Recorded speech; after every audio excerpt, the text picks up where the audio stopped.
வருகின்ற நாடாளுமன்ற தேர்தலில் இரட்டை இலை சின்னத்தில் தான் ஓபிஎஸ் அவர்கள் போட்டியிடுவார் என்று அவரது மகன் ரவீந்திரநாத் அவர்கள் தற்பொழுது மக்களவை கூட்டத்தில் பேசியிருப்பது எடப்பாடி பழனிசாமி அவர்களுக்கு அதிர்ச்சியை ஏற்படுத்தியிருக்கிறது. எங்களது முழு ஆதரவு நரேந்திர மோடி அவர்களுக்குத்தான், பாஜகவிற்குத்தான் என்று மக்களவையில் ஓபிஎஸ் அவர்களின் மகன் தற்பொழுது கூறியிருக்கிறார்.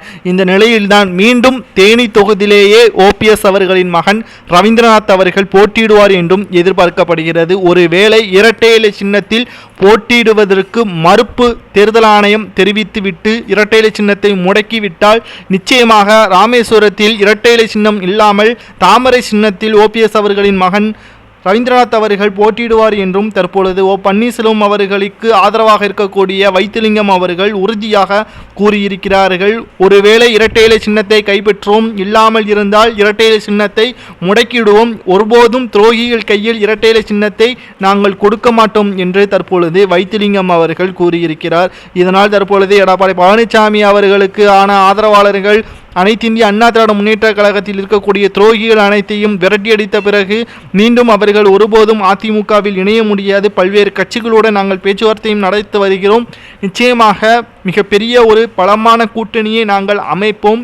இது நாடாளுமன்ற தேர்தல் எங்களுக்கான தேர்தல் என்றும் தற்பொழுது ஓபிஎஸ் அவர்களுக்கு எதிராக எடப்பாடி பழனிசாமி அவர்களும் அவரது ஆதரவாளரான ஜெயக்குமார் அவர்களும் கூறியுள்ளார். ஆனால் மக்களவையில் அதிமுகவின் தற்பொழுது ஒரே ஒரு எம்பியாக இருக்கக்கூடிய ரவீந்திரநாத் அவர்கள் கூறுகையில், எங்களது முழு ஆதரவு அதிமுக சார்பாக அதிமுகவின் எம்பியாக இருக்கக்கூடிய ரவீந்திரநாத் அவர்கள் நான் கூறுகிறேன், எங்களுடைய முழு ஆதரவு என்றுமே பாஜகவிற்குத்தான் என்றும் கூறியுள்ளார். ஆனால் அதிமுக பாஜகவுடன் கூட்டணி கிடையாது என்று மறுபக்கம் எடப்பாடி பழனிசாமி அவர்கள் கூறியிருப்பதால் தற்பொழுது தொண்டர்கள் குழப்பத்தில் இருக்கிறார்கள். இதை பற்றி உங்களது கருத்துக்களையும் இரட்டை இலை சின்னத்தில் ஓபிஎஸ் அவர்கள் போட்டியிடுவதை பற்றியும் உங்களது கருத்துக்களை கமெண்ட் வாயிலாக கூறுங்கள்.